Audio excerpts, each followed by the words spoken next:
அவைக்கு என் அன்பான வணக்கங்கள். மதிப்பிற்குரிய எழுத்தாளர் தமிழ்ச்செல்வன் அவர்களே, மதிப்பிற்குரிய முத்துநிலவன் அவர்களே, மதுமிதா ராஜா அவர்களே, தமிழ்நாடு பள்ளிக் கல்வித்துறையும் நூலக இயக்ககமும் இணைந்து நடத்தக்கூடிய இந்த நிகழ்வை மிக சிறப்பாக நடத்தி கொண்டிருக்கக்கூடிய மாவட்ட நூலகர் உள்ளிட்ட நூலகர்களே, அன்பிற்கினிய மாணவ கண்மணிகளே, அனைவருக்கும் என்னுடைய காலை வணக்கங்களை சமர்ப்பித்துக் கொள்கிறேன். புத்தரிடம் ஒருவன் ஒரு கேள்வியை கேட்டான். ஒரு சொட்டு தண்ணீரை எப்படி காப்பாற்றுவது? ஒரு சொட்டு தண்ணீரை வைத்தால் அது ஆவியாகிவிடும், எவ்வளவு பாதுகாப்பாக வைத்தாலும் ஆவியாகிவிடும். புத்தர் அழகான ஒரு பதிலை சொன்னார். ஒரு சொட்டு தண்ணீரை காப்பாற்றுவதற்கு இந்த உலகத்தில் ஒரே ஒரு வழிதான் இருக்கிறது, அந்த ஒரு சொட்டு தண்ணீரை கடலில் விட்டு விடுங்கள் என்றார். அதை போலதான் இலக்கியத்தை, அறிவு செல்வத்தை எப்படி காப்பாற்றுவது என்கிற கேள்வி எழுகிற போது அதை அடுத்த தலைமுறையிடம் ஒப்படைக்க வேண்டும் என்கிற உயர்ந்த நோக்கத்தோடு இந்த வைகை இலக்கிய திருவிழா நடைபெற்று கொண்டிருக்கிறது. எனக்கு வழங்கப்பட்டிருக்கக்கூடிய தலைப்பு இலக்கியத்தால் இளைப்பாறுவோம் என்கிற தலைப்பு. எல்லா காலத்திலும் ஒரு கேள்வி உண்டு. இலக்கியம் என்றால் என்ன என்கிற கேள்வி வாசிப்பின் உச்சத்திற்கு போனவர்களுக்கும் புதிதாக வாசிக்க வருகிறவர்களுக்கும் மீண்டும் மீண்டும் நெஞ்சில் முளைக்கக்கூடிய கேள்வி அதுதான். இலக்கியம் என்றால் என்ன? கோடையிலே இலைப்பாரி கொள்ளும் வகை கிடைத்த குளிர் தருவே என்று வள்ளலார் கடவுளை பாடுகிறார். என்னை பொறுத்தவரை அந்த கடவுள் என்கிற வார்த்தையை மட்டும் எடுத்துவிட்டால் அது அப்படியே இலக்கியத்திற்கும் பொருந்தும். இந்த தலைமுறை இலக்கியத்தோடு டிஸ்கனெக்ட் ஆகியிருக்கிறீர்கள் என்பது ஒரு பேராசிரியராக எனக்கு தெரியும். தோழர் தமிழ்ச்செல்வன் அவர்கள் கரிசல் இலக்கியம் குறித்து ஆற்றிய உரை என்பது ஒரு அற்புதமான உரை, சிறுகதைகள் குறித்து. ஆனால் நாம் தொலைக்காட்சி, தொலைபேசி, திரைப்படம், தம்பி நான் பேசுறத கேட்கறதுக்கு தான் நீங்கள் இந்த அரங்கத்தில் அமர்ந்திருக்கிறீர்கள். உத்தமபாளையத்திலிருந்து நேற்றிரவே கிளம்பி வந்து நீங்கள் நாற்காலிகளில் உட்கார்ந்து பேசுவதை பார்ப்பதற்காக நான் வரவில்லை. இந்த உலகத்தில் ஒரு மிக உயர்ந்த பண்பாடு உண்டு. நாம் ஒருவர் பேசுகிற போது அது மேடைன்னு இல்லை, அன்றாட வாழ்க்கையிலும் யாரோ ஒருவர் பேசி கொண்டிருந்தால் அந்த பேச்சை கவனிப்பதுதான் உயர்ந்த பண்பாடு. நீங்க கடையில் ஒரு பொருள் கேட்குறீங்க, கடைக்காரர் நீங்கள் கேட்பதை கவனிக்காமல் வேறு வேலை செய்து கொண்டிருந்தால் எவ்வளவு கோபம் வரும். அதே கோபம் ஒரு இதற்காகவே நீங்கள் வந்திருக்கிறீர்கள். அதனால இந்த நிகழ்வுன்னு இல்லை, இந்த அரங்கம் இல்லை, இந்த அமர்வுன்னு இல்லை, எல்லா அமர்வுகளிலும் பேச்சை கேளுங்கள். அதே மாதிரி நான் ஆசிரியர் பெருமக்களுக்கு, பேசுகிறவர்களுக்கும் ஒன்று சொல்கிறேன். மற்றவர்கள் பேசிக் கொண்டிருந்தால் நீங்கள் பேச்சை நிறுத்தி விடுங்கள். விலை மதிப்புடைய விஷயங்களை ஏனோ தானோ என்று இருக்கக்கூடிய இடத்தில் நாம் கொட்டக்கூடாது. முதலில் அவர்களை அந்த வழிக்கு கொண்டு வர வேண்டும். எல்லா காலத்திலும் இருக்கக்கூடிய ஒரு அடிப்படையான கேள்வி இது. இன்றைக்கு இந்த அரங்கம் முழுவதும் நூலகர்கள் இருந்தாலும் கூட கல்லூரி மாணவ கண்மணிகள் அதிகமாக இருக்கிறீர்கள். நான் ஜெயபாஸ்கரனுடைய ஒரு கவிதையோடு இந்த உரையை தொடங்க வேண்டும் என்று ஆசைப்படுகிறேன். ரொம்ப புகழ்பெற்ற கவிதை, நானே பல மேடைகளில் சொல்லியிருக்கிறேன். உங்களோடு மிக எளிதாக பொருந்தி போகக்கூடிய ஒரு கவிதை அது. ஒரு கல்லூரி மாணவி வீட்டுக்கு போறா. உங்க காலேஜில் என்ன நடக்குதுன்னு நான் சொல்லவான்னு அம்மா கேட்குறாங்க. இவளுக்கு ஆச்சரியம், எங்க காலேஜில் நடக்கிறது உனக்கு எப்படி தெரியும்? இவ கல்லூரிக்கு போய் 6 மாசம் தான் ஆகுது, உனக்கு எப்படி தெரியும்? அம்மா சொல்றாங்க, நான் சொல்றேன் சரியான்னு பாரு. மகள் ஆரம்பிக்கிறாள். பீச்சி அடிக்கப்பட்ட வாசனை திரவியங்கள் நாற்றம் எடுக்க உன் பக்கத்தில் வந்து நிற்கிறானா அழகன் ஒருவன். ஒரு பையன் செண்டு போட்டுட்டு ரொம்ப சீன் போடுற மாதிரி வந்து நிற்கிறானா? ஆமாம்மா. வாகனத்தில் வேகமெடுத்து வித்தை காட்டுவதையே வாடிக்கையாக கொண்டிருக்கிறானா வீரன் ஒருவன். ஒரு பையன் அப்படி கீரை போட்டு முடுக்கி அப்படி வேகமாக வர்றானா? இப்போ சில பேர் கையை விட்டு ஓட்டுறான். 100ல் போகிறான், அப்புறம் 108ல் போயிடுவான். இப்ப எல்லாம் நீங்க 2 பேர் போறது, 4 பேர் போறான், 5 பேர் போறான். பெட்ரோல் டேங்க்ல ஒருத்தன் திரும்பி உட்காந்துருக்கான். அவன் முகத்தை பார்த்து இன்னொரு ஆளு ஓட்டுறான். ஒரு நாள் இந்த மாதிரி ஒரு பைக்ல 4 பேர் போயிட்டு இருக்கான் பயங்கரமா. அதுல ஒருத்தன் கையை விட்டு ஓட்டுறான். பெண்கள் 4-5 பேர் நடந்து வந்தார்கள். ஒரு பெண்ணை ஆச்சரியமா கேட்டா, பைக்கை கைவிட்டு ஓட்டுறான்லடி. உடனே இன்னொரு பொண்ணு சொன்னா, இவனெல்லாம் நம்ப கூடாது, பைக்கையே கைவிட்டான். பிள்ளைய தெளிவா இருக்கு. வாகனத்தில் வேகம் எடுத்து வித்தை காட்டுவதையே வாடிக்கையாக கொண்டிருக்கிறானா வீரன் ஒருவன். ஆமாம்மா, கண்டிப்பாய் சிலரேனும் கவிஞர்களாகி இருப்பார்களே. இது கொஞ்சம் பழைய கவிதை. அதனால காதல் கவிதைங்கிற ஒரு விஷயத்துக்காகவாவது கவிதை எழுதுனா. இப்ப அதுவும் எழுதுறது இல்லை. வாட்ஸ்அப்ல நேரடியா ஸ்மைலி தான். 6 மாசம் காதல், அடுத்த 6 மாசத்துல பிரேக்கப் ஆயிரு, நியூ சிலபஸுக்கு போயிடுறான்.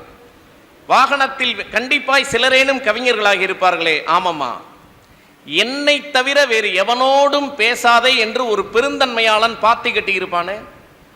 வேற எவன் கூடயும் பேசாத, எல்லா பேரும் மோசமானவன், அயோக்கியன். தம்பி, தாமதமாக வருகிறவர்கள் அமைதியா வந்து அரங்கத்தில் உட்காருங்க. கையெழுத்து வாங்குறவங்க கொஞ்சம் தொந்தரவு செய்யாம வாங்குங்க.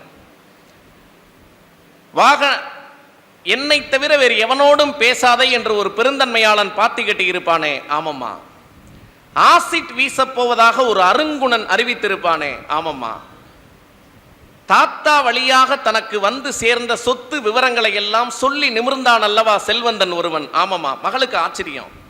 எனக்கு இப்படி நேர்வது உனக்கு எப்படி தெரியும் அம்மா?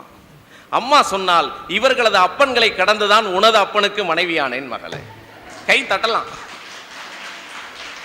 இறுக்கமாவே இருக்கக்கூடாது சபையில். நீங்கள் யோசித்து பாருங்கள், இந்த கவிதை நம்மோடு ஒரு உரையாடலை நிகழ்த்துகிறது. எத்தனை தலைமுறைகள் தாண்டினாலும் மாறாத ஒரு கடவுச்சொல்லை இந்த கவிதை நமக்குள்ளே அற்புதமாக ஒரு மிகச்சிறந்த வினையாக நமக்குள் நிகழ்த்தக்கூடிய ஆற்றல் இந்த கவிதைக்கு உண்டு. பொதுவாக இளைப்பாறுதல் என்பதை, நமக்குள் ஒரு வேதி மாற்றத்தை நிகழ்த்துவது என்பது இலக்கியத்தின் பண்பாக இருக்கிறது. அது கவிதையாக இருந்தாலும் சரி, சிறுகதையாக இருந்தாலும் சரி, எதுவாக இருந்தாலும் சரி. ஆனால் வாழ்வில் நுட்பமான விஷயங்களை சொல்வதற்கான ஆற்றல் இலக்கியத்திற்குத்தான் உண்டு. உங்களை இவ்வளவு கெடுத்ததுல சினிமாவுக்கு ஒரு பெரும்பங்கு இருக்கு, எனக்கு தெரியும். குறிப்பாக தமிழ் வணிக சினிமாவுக்கு. நாங்கள் சினிமாக்களின் எதிரி அல்ல. தோழர் தமிழ்ச்செல்வன் உள்ளிட்ட தோழர்கள் உலகத்தினுடைய மகத்தான திரைப்படங்களை எல்லாம் பல்வேறு அரங்குகளில் திரையிட்டு அந்த திரைப்படங்களை இலக்கியவாதிகள் நாங்கள் பார்த்து கொண்டுதான் இருக்கிறோம். ஆனால் நீங்கள் பார்க்கக்கூடிய படங்கள் எந்த வகை படங்களாக இருக்கின்றன என்பதுதான் இன்றைக்கு சிக்கல். உங்களுக்கு நன்றாக தெரிந்த உணர்வு தான் காதல். அதை இந்த திரைப்படம் எவ்வளவு மலினமாக்க முடியுமோ அவ்வளவு மலினமாக்கி விட்டது. ஒரு கவிதை உண்டு, திரைப்படம் எப்படிப்பட்டது என்பதற்காக. ஏன்னா திரைப்படத்தினுடைய நோக்கம் வணிகம் மட்டும்தான். வணிகம் கூட, வணிகர்கள் கூட, நான் ஒரு பொருளை விற்கிறேன், நான் சாப்பாட்டை கொடுக்குறேன், அவன் நன்றாக வயிறார சாப்பிட வேண்டும், அதனால் எனக்கு பொருள் நிறைய வேண்டும் என்று நினைப்பான். இது அதைவிட மோசமான நம்முடைய உணர்வுகளை சிதைக்கக்கூடிய வேலையை இன்றைக்கு திரைப்படங்கள் செய்கின்றன. ஒரு கவிதை உண்டு, கதாநாயகி குளித்து கொண்டிருந்தாள். கவிதையோட ஆரம்பம் தான். திரைப்படத்தில் ஒரு காட்சி ஓடுது. அந்த காட்சியை அவன் கவிதையா சொல்றான். கதாநாயகி குளித்து கொண்டிருக்கிறாள். அதை ஒளிந்து நின்று வில்லன் பார்த்து கொண்டிருந்தான். வேகமாக அந்த இடத்திற்கு வந்த கதாநாயகன் வில்லனை அடித்து விரட்டிவிட்டு பாதுகாப்பாக அங்கே நின்றிருந்தான். இப்போது கதாநாயகி குளித்துக் கொண்டிருக்கிறாள், நாம் அதை பார்த்து கொண்டிருக்கிறோம் என்று கவிதை முடிகிறது. நீ யோசிச்சு பாருங்க. இப்படி ஒரு வணிக சினிமாக்கள் உருவாக்கிய மனநிலையில் இருக்கக்கூடிய நம்மை இலக்கியங்கள் தான் மீட்டெடுக்க முடியும். எவ்வளவு சிக்கல்கள் நாட்டில். ஒரு காதலையே இந்த தலைமுறை எவ்வளவு மோசமாக புரிந்து வைத்திருக்கிறது. ஒரு காதலித்த பெண்ணை மிக மோசமாக அவளுடைய நடத்தையை பேசக்கூடிய ஒரு தலைமுறை என்பது உருவாகிவிட்டது.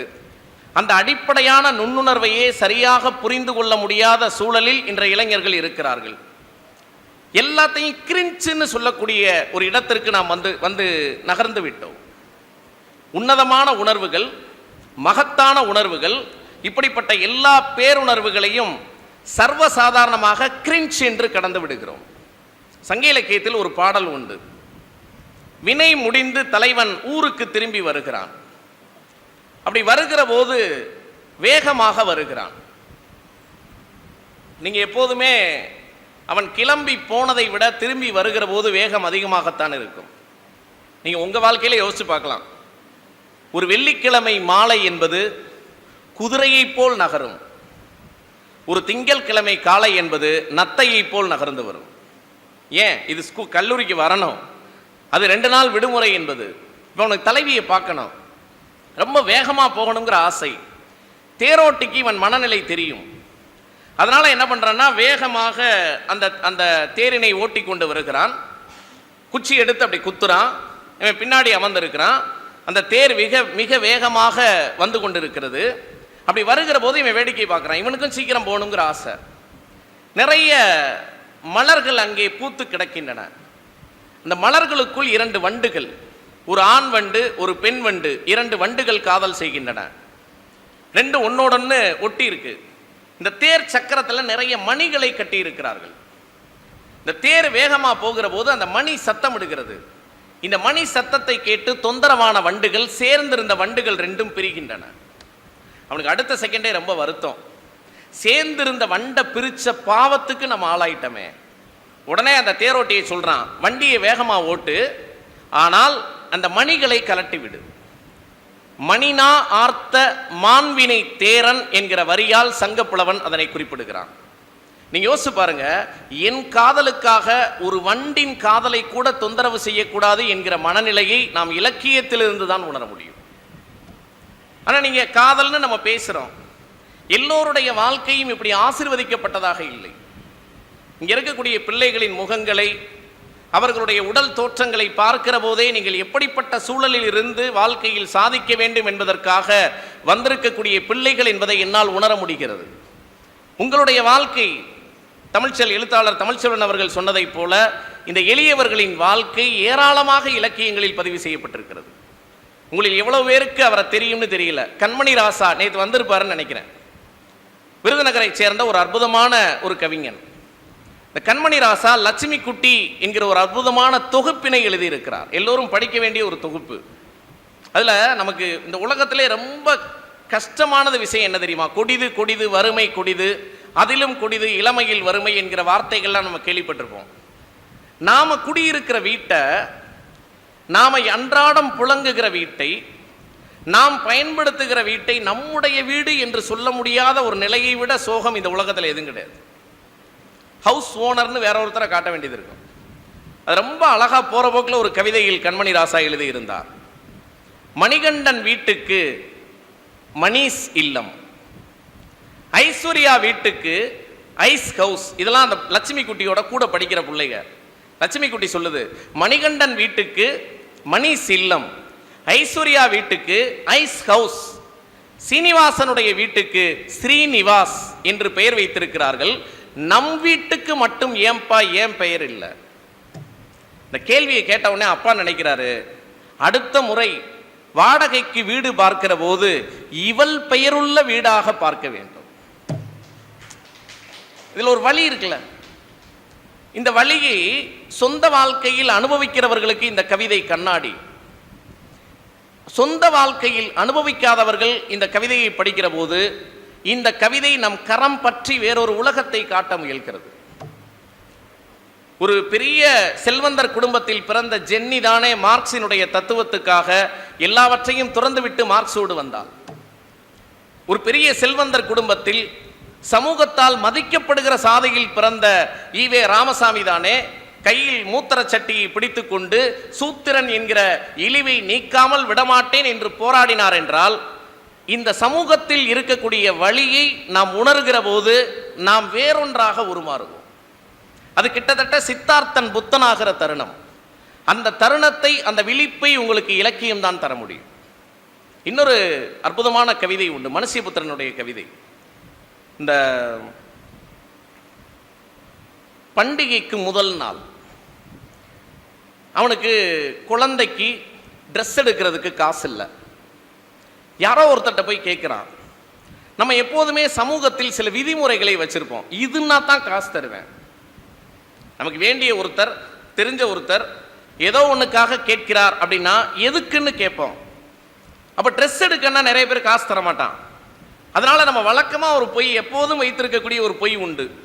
நீங்கள்லாம் ரெகுலராக வச்சுருப்பீங்க, ஐ ஆம் சஃபரிங் ஃப்ரம் ஃபீவர். லீவ் லெட்டர்னாலே அதான் வந்துடும். நாங்கள் படிக்கிற போது ஒரு பையன் ஐ ஆம் சஃபரிங் ஃப்ரம் லீவ், அவனுக்கு லீவ் லெட்டர்னா அதுதான் ஐ ஆம் சஃபரிங் ஃப்ரம் ஃபீவர். அண்ணனுக்கு கல்யாணம், லீவ் லெட்டர் எப்படி எழுதுறதுன்னு தெரியல, ஐ ஆம் சஃபரிங் ஃப்ரம் மை பிரதர்ஸ் மேரேஜ்னு எழுதிட்டேன். வாத்தியார் கூப்பிட்டு கேட்டார், உங்க அண்ணன் கல்யாணத்துக்கு நீ ஏன்டா சஃபர் ஆகுற? அது மாதிரி குழந்தைக்காக அந்த பண்டிகைக்காக ஆடை வாங்க வேண்டும். ஆனால் ஆடை வாங்குவதற்கு காசு கேட்டால் கிடைக்குமோ கிடைக்காதோ தெரியாது. அதனால இவன் வேற மாதிரி கேட்கிறான், என் குழந்தைக்கு உடம்பு சரியில்லை, ரொம்ப சீரியஸா இருக்கா, காசு விடுங்க அப்படின்னு. இதுவரைக்கும் வாழ்க்கையில் பொய்யே சொல்லாத ஒருவன் தனக்கு கொஞ்சம்தான் தெரிந்த ஒருவரிடம் தலையை சொரிந்து கொண்டு பண்டிகை தினத்துக்கு ஆடை வாங்குவதற்காக கேட்கக்கூடிய காசை என் குழந்தைக்கு உடல்நிலை சரியில்லை என்று முதலாக பொய் சொல்கிறான். இது கவிதை இல்லை, அடுத்த வரி எழுதுறாரு, அன்று மட்டும் கடவுள் அவனை மன்னிக்கிறார். ஃபர்ஸ்ட் டைம் பொய் சொல்லியிருக்கான். அடுத்த வரி இன்னும் பயங்கரமானது, அவன் தினந்தோறும் கடவுளை மன்னித்துக் கொண்டிருக்கிறான். யோசிச்சு பாருங்க, கடவுள் எல்லோரையும் காப்பார், கடவுள் எல்லோருக்கும் அருள் புரிவார், கடவுள் செல்வத்தை தருவார், கடவுள் கல்வியை தருவார், அனைத்தையும் வழங்குகிறவராக ஒருவராக இருக்கக்கூடிய கடவுள் ஒரு பண்டிகை தினத்திற்கு பிள்ளைக்கு வேண்டிய ஒரு உடையை கூட தர முடியாத நிலையில் ஒரு தந்தையை வைத்திருக்கக்கூடிய ஒன்றை கவிதை தான் நமக்கு நெருக்கமாக பதிவு செய்ய முடியும். நான் கொஞ்ச நேரத்துக்கு முன்னாடி காதலை பேசினேன். எல்லோருக்கும் காதலை கொண்டாடுகிற வாய்ப்பு இருக்கிறதா? இன்னைக்கு நீங்க சிறந்த காதலனாக இருக்க வேண்டும் என்றால் உங்கள் கையில் காசு இருக்க வேண்டும். கல்யாணம் ஆன பிறகு நீங்கள் காதலிக்கிற பெண் திருமணத்திற்கு பிறகும் உங்கள் மீது அதே மரியாதையோடு இருக்க வேண்டும் என்றால், அல்லது நீங்கள் காதலிக்கிற ஆண் உங்களை சுயமரியாதையோடு நடத்த வேண்டும் என்றால் உங்கள் கையில் காசு இருக்க வேண்டும். இன்றைக்கு மனித உணர்வுகளை கூட தீர்மானிக்கக்கூடிய ஒரு இடத்தில் பணம் தான் இருக்கிறது. ரொம்ப அற்புதமா ஒரு கவிஞர் எழுதியிருந்தார், கழுத்து செயினை கண்ட இடத்தில் வைக்கிறாள் மனைவி, கண்ட இடத்துல தூக்கி போட்டுறார். ஒரு நாள் பார்த்தேன், தொலைக்காட்சி பெட்டியின் மேல் சுருண்டு கிடந்தது, டிவி பெட்டி மேல சுருண்டு கிடந்தது. வேறொரு நாள் குளியலறை கொக்கியில் மாட்டப்பட்டிருந்தது. மற்றொரு நாள் வீதியில் கிடந்ததை என்னுடைய மகன் விரலில் பற்றி சுற்றி கொண்டிருந்தான். இன்னொரு நாள் பார்த்தேன், அஞ்சரை பெட்டியில் கடுகுக்கு பக்கத்தில் இருக்கிற காலி டப்பாவில் அதை போட்டு வைத்திருந்தாள். தங்க நகைதான், கேட்கலாம் தான், ஆனால் இல்லை, தங்க நகை இல்லை, நகைதான், கேட்கலாம் தான், நான் வாங்கி தந்ததுதான், பரிசாக தந்ததுதான், ஆனாலும் பயமாக இருக்கிறது. ஏன் தெரியுமா? கவரிங் தானே என்று கேட்டு விடுவாளோ என்று. அது ஏன் அவ அசால்ட்டா போட்டு வச்சிருக்கா? கவரிங், நான் கொடுத்த கிஃப்ட் நீ ஏன் இப்படி போட்டு வச்சிருக்கன்னு கேட்டா அவன் என்ன பதில் சொல்லுவா? கவரிங் வாங்கி கொடுத்துட்டு ஏன் இந்த கேள்வியை கேட்கிறேன்னு கேட்பா. இது எவ்வளவு பெரிய வழி! நீங்கள் இந்த வழியை, இந்த உணர்வுகளை நாம் இலக்கியத்தின் மூலமாகத்தான் பெற முடியும். இளைப்பாறுதல் என்பது, என் அன்பிற்குரிய பிள்ளைகளை, இளைப்பாறுதல் என்பதை விரிந்த தளத்தில் நாம் புரிந்து கொள்ள வேண்டும். நம்முடைய வாழ்க்கை தருகிற துன்பங்களுக்கு, வெயிலாக வாழ்க்கை சுடுகிறது என்றால் நிழலாக இலக்கியம் நின்று இளைப்பாற்றும் என்பது மாத்திரம் கவிதையின் செய்தி அல்ல. அதை தாண்டி மனிதர்களுடைய சக மனிதர்களுடைய வழிகளை புரிந்து கொள்கிற, சக மனிதர்களுடைய பிரச்சனைகளை புரிந்து கொள்ளக்கூடிய, இந்த சமூகத்தின் இயங்கு முறையை புரிந்து கொள்ளக்கூடிய ஒற்றுமையும் ஒரு இளைப்பாறுதல் தான். நான் சமீபத்தில் ஒரு ஜென் கவிதையை படித்தேன், ரொம்ப அழகான கவிதை. மரம் ஒற்றையாய் இருப்பதால் மட்டும் இத்தனை பூக்கள் பூப்பதில்லை, ஒற்றை மரத்துக்கு கீழே ஒற்றுமையாய் இத்தனை பேர் நிற்பதால் தான் நம்பி பூக்கள் பூக்கின்றன என்று எழுதியிருந்தார். நம்மோடு வாழுகிற மனிதர்கள் எவ்வளவு பேரை பற்றி, அவங்களுடைய வழிகளை பற்றி நாம் உணர்ந்திருக்கிறோமா? எல்லா பேச்சு போட்டியிலையும் நான் மறக்காம ஒரு வார்த்தையை திரும்ப திரும்ப திரும்ப கேட்கிறேன். என்ன தெரியுமா? சாதிகள் இல்லையடி பாப்பா என்று பாடத்தை சொல்லிக் கொடுத்து கொண்டு அதே பள்ளிக்கூடம் சாதியை கேட்கிறது அப்படின்னு 50 பேர் கைதட்டுவாங்க, மொத்த வகுப்புறையும் கைதட்டும். நீங்க யோசிச்சு பாருங்க, பள்ளிக்கூடத்தில் சாதி கேட்பது என்பது சாதி ஒடுக்குமுறையை வளர்ப்பதற்காக அல்ல. நாங்க படிக்கிற காலத்துல கூட அட்டனன்ஸ்ல ஸ்கூல்ல இந்த பிசி எம்பிசி எஸ்சியோட ஜாதி பேர் பக்கத்தில் இருக்கும். இப்ப அரசாங்கம் அதை நீக்க சொல்லிவிட்டது. உங்களிடம் கேட்பது பிரிவுகள் தான். எதுக்கு தெரியுமா? உங்களுக்கு சீட்டு கொடுக்கிறதுக்கு. உங்களுக்கு இடஒதுக்கீடு கொடுப்பதற்கு, உங்களுக்கான ஸ்காலர்ஷிப் கொடுக்கிறதுக்கு, நாளைக்கு நீங்க படிச்சு போனா வேலை கிடைப்பதற்கு. அடுத்து கூசாமல் பேசுகிற இரண்டாவது வார்த்தை, இந்த ரிசர்வேஷன் வந்ததுனால தான் குவாலிட்டி எல்லாம் போச்சு. இதுல கொடுமை என்ன தெரியுமா? இதை பேசுறவன் பூரா ரிசர்வேஷன் அனுபவிச்சுட்டு இருக்கிறான். நம்முடைய சமூகத்தில் மிக கொடுமையான ஒரு புரிதல் இன்றைய இளைய தலைமுறையிடம் நிறைந்து காணப்படுவதை நான் வேதனையோடு பார்க்கிறேன். என்ன, இந்த ரிசர்வேஷன் என்பதை வெறுமனே ஷெட்யூல்டு கேஸ்டுக்கான ஒன்றாக நாம் புரிந்து வைத்திருக்கிறோம். உங்களுக்கு ஒரு உண்மையை சொல்றேன், தாழ்த்தப்பட்ட சமூகத்தை சேர்ந்தவர்களுக்கு வெறும் 18% தான் ஒதுக்கீடு. தமிழ்நாட்டில் 50% இடஒதுக்கீட்டுக்கு மேல உச்சநீதி வேற யாருக்கும் கொடுக்கக்கூடாது என்பது தீர்ப்பு. தமிழ்நாடு 69, மிச்சம் 50 யார் அனுபவிக்கிறாங்கிறத யோசிச்சுக்கங்க. பிற்படுத்தப்பட்ட மிகவும் சில பேர் அதை டிகிரி நினைச்சிட்டு இருக்கான். ஒருத்தன் ஃபேஸ்புக் சண்டையில் சொல்றான், டே நீ பிசினா நான் எம்பிசிடா. அவன் நம்ம பிஎஸ்சி எம்எஸ்சி மாதிரி நினைச்சிட்டான். பிசினா பிற்படுத்தப்பட்டவர், பிற்பட்டவன் அல்ல, பிற்படுத்தப்பட்டவர். எம்பிசினா மோஸ்ட் பேக்வேர்டு கம்யூனிட்டி, மிகவும் பிற்படுத்தப்பட்டவர். இந்த புரிதல் நமக்கு இருக்கிறதா? இந்த புரிதலை இலக்கியங்கள் மிக நுட்பமாக சுட்டிக்காட்ட முடியும். அதே கண்மணி ராசாவினுடைய இன்னொரு கவிதை உண்டு. மகாபாரதத்தில் உங்களுக்கு மிகவும் தெரிந்த ஒரு கதாபாத்திரம், இன்றைய தலைமுறைக்கு தெரியுதான்னு தெரியல, ஏகலைவன் என்று ஒரு கதாபாத்திரம் உண்டு. துரோணாச்சாரியார் என்பவர் 105 பேருக்கு ஆசிரியர். அவர் சுயநலம் கொண்ட ஆசிரியர். ஏன் சுயநலம் கொண்ட ஆசிரியர்? இந்த செய்தியோடு நான் முடித்து விடுகிறேன். என்னை பார்க்குறாங்க, இன்னும் 8 நிமிஷம் இருக்கு. ஏன் அவர் சுயநலம் கொண்ட ஆசிரியர் என்றால், ஒரு மாணவனுக்கு மட்டும் கூடுதல் முக்கியத்துவம் தந்து மற்றவர்களை புறக்கணிக்கிற ஆசிரியர்கள் நல்ல ஆசிரியர்கள் அல்ல. என் முன்னால் அமர்ந்திருக்கக்கூடிய தமிழ்ச்செல்வன் அவர்கள் ஒரு கட்டுரையில் ஒரு அற்புதமான செய்தியை எழுதியிருந்தார். ஒரு 3ஆம் வகுப்பு படிக்கிற பையன், அவரை தான் எழுதியிருந்தார். 3ஆம் வகுப்பு படிக்கிற பையன், அந்த பையனுக்கு டீச்சர்னா அவ்வளவு பிடிக்கும். ஆனால் அந்த டீச்சரு அவருக்கு, ஏன்னா அந்த காலத்தில் நாம் பார்க்கிற முதல் அழகி டீச்சர் தான், நாம் பார்க்கிற முதல் சுத்தமான பெண்மணி டீச்சர் தான், நாம் பார்க்கிற முதலில் ஆங்கிலத்தில் பேசுகிற ஒரு தேவதை டீச்சர் தான். அந்த டீச்சர்னா உயிர். அந்த இந்த இப்போ வாழை படத்தில் வரக்கூடிய டீச்சர் மாதிரி, அது ஏதோ ஒரு ஆதிலட்சுமி டீச்சருங்கிற பேர் எழுதியிருப்பாரு. அந்த ஆதிலட்சுமி டீச்சர் ஒரு நாள் இவர் பார்க்கிற போதே அந்த கிளாஸில் டெஸ்கில் இருக்கிற ஒரு பையன்கிட்ட தெலுங்குல பேசுவாங்க. வேற ஒன்றும் இல்லை, சாதாரணமாக தெலுங்கு, அவங்களுக்கும் தெலுங்கு தெரியும். அந்த பையன் தெலுங்கு தெரிஞ்சவன். அன்று இரவெல்லாம் நான் உடைந்து அழுதேன்னு எழுதியிருந்தார். எனக்கு நெருக்கமான ஆதிலட்சுமி டீச்சர் எனக்கு நெருக்கம் இல்லையா, அவர் யாரோ வேறொருவனுக்குத்தான் நெருக்கமா என்கிற வேதனை. ஒரு ஆசிரியர் அப்படி இருக்கக்கூடாது. துரோணாச்சாரியர் இருக்காரு, அர்ஜுனனுக்கு மட்டும் கூடுதல் மரியாதை தர்றாரு. ஏன்? அவனை வச்சுதான் துருபதனை தூக்கணும். இவருக்கு ஒரு சுயநலம், அவனுக்கு ஒரு சுயநலம். இது ரெண்டுக்கு நடுவில் தேடல் கொண்ட ஒருவன் இருக்கிறான். ரோஹித் வெமுலா மாதிரி கொல்லப்பட்ட, தற்கொலை செய்து கொண்டாலும் அது ஒரு கொலை. எத்தனையோ தாழ்த்தப்பட்ட சமூகத்தை சார்ந்த மாணவர்கள், பிற்படுத்தப்பட்ட சமூகத்தை சார்ந்த மாணவர்கள் உயர்கல்வி நிறுவனங்களில் தற்கொலை செய்து கொள்கிறார்களே, அதுக்கெல்லாம் ஒரு முன்னோடி குறியீடு தான் ஏகலைவன். காட்டுவாசி. அவன் எனக்கு சொல்லிக் கொடுங்க, எனக்கும் வில்வித்தை எல்லாம் கற்றுக்கொள்ள வேண்டும் என்ற ஆசை இருக்கிறது, துரோணாச்சாரியாராகிய உங்களிடம் நான் கற்றுக்கொள்ள விரும்புகிறேன், கற்றுக் கொடுங்கள்னு கேட்கிறான். கேட்ட அடுத்த நிமிஷம் நீ என்ன ஜாதின்னு கேட்கிறாரு. நீ எந்த சமூகத்தை சேர்ந்தவன், உன்னுடைய பின்புலம் என்ன, என்ன வர்ணம்? அந்த காலத்தில் வர்ணம் தான். பிராமணன், சத்திரியன், வைசியன், சூத்திரன், இவன் எல்லாவற்றையும் தாண்டிய பழங்குடி இனத்தை சேர்ந்தவன். இன்னைக்கு தாசில்தார் சர்டிபிகேட் தரதா இருந்தா எஸ்டின்னு தருவார் ஏகலைவனுக்கு. உனக்கு நான் கத்துத்தர முடியாதுன்னு துரத்திட்டார். ஏகலைவன் போயிட்டான். போனவன் விடல, குருநாதர் மாதிரியே உருவம் செய்து தானாக முயன்று வில்வித்தையை கற்றுக்கொள்கிறான். விஷயம் இவருக்கு தெரியுது, இவர் சொல்லித்தரல, அவன் தான் கத்துக்கிட்டான். ஆனால் ஒரு மரியாதைக்காக, வித்தை வர வேண்டும் என்பதற்காக குருவின் உருவத்தை செய்து வைத்தான். உடனே இவருக்கு விஷயம் தெரியுது, அர்ஜுனனுக்கு தெரிந்த வித்தை இன்னொருவனுக்கும் தெரிந்து விட்டதா, அவன் தானே ஸ்பெஷல் மாணவன், அதை அழிக்கணும் அந்த வித்தை என்று நேர ஏகலைவன்ட்ட போய், நீ எப்படி கற்றுக்கொண்டாய்? உங்களிடம்தான் வந்தேன், நீங்கள் தான் என் குரு, ஆனால் உங்கள் உருவத்தை செய்து நான் கற்றுக்கொண்டேன். அப்ப எப்படியா இருந்தாலும் நான் தானே குரு, எனக்கு குருதட்சணை கொடுன்னு கேட்கிறார். என்ன குருதட்சணை? கட்டவிரல். அந்த கட்டவிரலை வாங்கியாச்சுன்னா வில்வித்தையை அவன் பயன்படுத்தவே முடியாது. இது மகாபாரத சம்பவம். இலக்கியம் எந்த இடத்துல வேலை செய்து பாருங்க.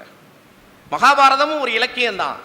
ஆனால் மகாபாரதம் என்கிற இலக்கியம் அரசுகள் நிறுவப்படுவதற்காக, மதம் என்கிற பெருநிறுவனம் உருவாக்கப்பட வேண்டும் என்பதற்காக தோன்றிய இலக்கியம். கண்மணி ராசா கலை இலக்கிய பெருமன்றம் என்கிற ஒரு அமைப்பின் மூலமாக வார்க்கப்பட்ட கவிஞன்.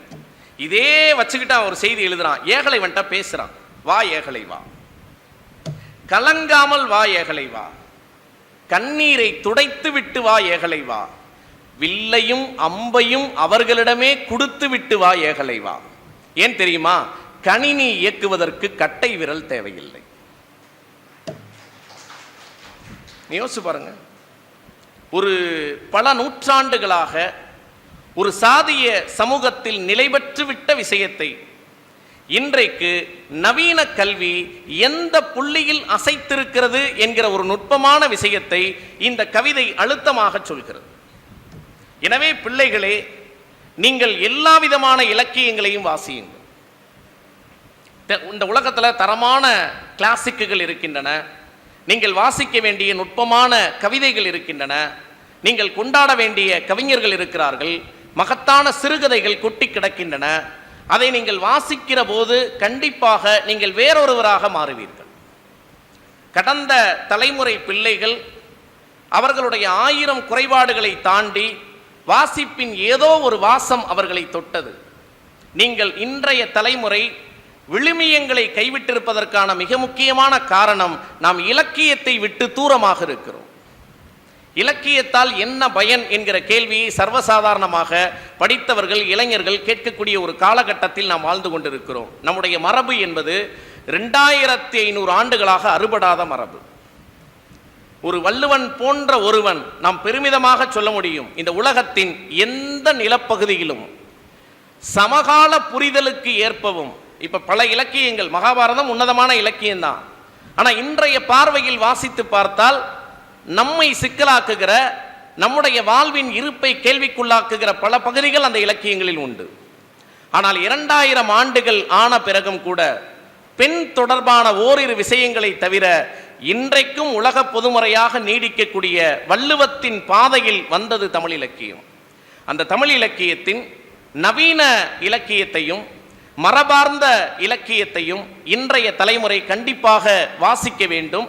அப்படி வாசிப்பதற்கான ஒரு துவக்க புள்ளியாகத்தான் இது போன்ற நிகழ்வுகளை அரசாங்கம் ஏற்பாடு செய்திருக்கிறது. எனவே இலக்கியத்தால் நீங்கள் இளைப்பாறுகிற போது உங்களுடைய வாழ்க்கை ஒளிமயமானதாக, புரிதல் மிக்க வாழ்க்கையாக, சக மனிதனுடைய வழியை தெரிந்த வாழ்க்கையாக, இந்த சமூகத்தின் நிலையை தெரிந்த வாழ்க்கையாக மாறும். அப்போதிருக்கிற நீங்கள் இப்போதிருக்கிற நீங்களாக இருக்க மாட்டீர்கள் என்று சொல்லி அற்புதமாக கேட்டு ரசித்த மாணவ கண்மணிகளுக்கும் நூலக பெருமக்களுக்கும் நன்றி கூறி விடைபெறுகிறேன். நன்றி, வணக்கம்.